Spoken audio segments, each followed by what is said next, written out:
Dando continuidade à nossa série de matérias informativas sobre a obesidade, a cirurgia laparoscópica e a própria cirurgia bariátrica, hoje a gente vem falar de um assunto que, depois do boom da cirurgia bariátrica, é um outro assunto que também tem incomodado alguns pacientes e também alguns médicos na tentativa de achar soluções.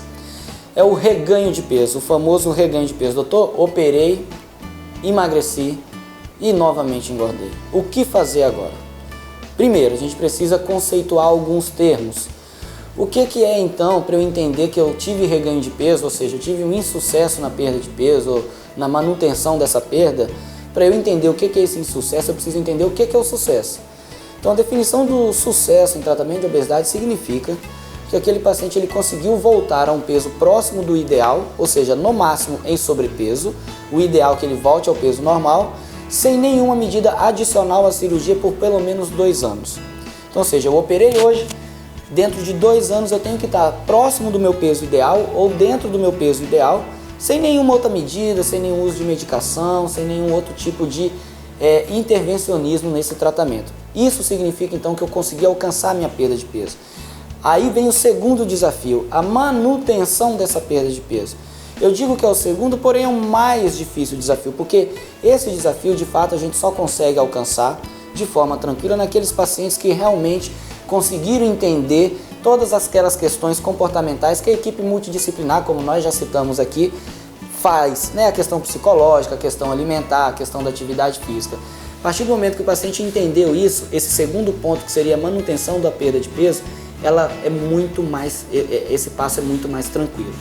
Então, gente, reganho de peso, em primeiro lugar, significa o quê? Um paciente que perdeu peso e reganhou mais de 25% daquilo que ele perdeu. Exemplificando, perdi 50 quilos. Se eu reganhei mais do que 25 quilos, realmente eu estou com um problema de reganho de peso. Eu já ultrapassei a metade do que eu perdi, eu preciso de ajuda. A melhor forma de não se reganhar peso é não se desvincular da equipe com quem você operou. Então é continuar fazendo acompanhamento psicológico, nutricional, endocrinológico. E anualmente, depois de 3 anos, com o cirurgião, para ver a questão da endoscopia, ver como está a questão da cirurgia, para que você mantenha essa perda de peso. Porém, eu reganhei peso. Aí existem alguns detalhes que devem ser vistos. O primeiro dos detalhes é tentar identificar aonde está o problema. O problema pode vir de várias fontes. Ele pode ser um problema, de repente, de uma cirurgia que, de repente, poderia ter sido um pouco mais ajustada. Na maioria das vezes, esse é o problema mais raro. O segundo ponto, que é o mais comum, o problema pode estar no próprio paciente. É um paciente que, de repente, infelizmente, ele emagreceu o corpo, mas não emagreceu a mente. Identificando esses problemas, a gente pode passar a dizer se existe ou não outras opções, já que uma segunda cirurgia bariátrica, a priori, está contraindicada no paciente obeso, a não ser que a primeira cirurgia tenha alterações técnicas, ou seja, eu identifiquei alguma alteração técnica nessa cirurgia que uma nova intervenção possa corrigi-las e voltar a pôr esse paciente no trilho da perda de peso.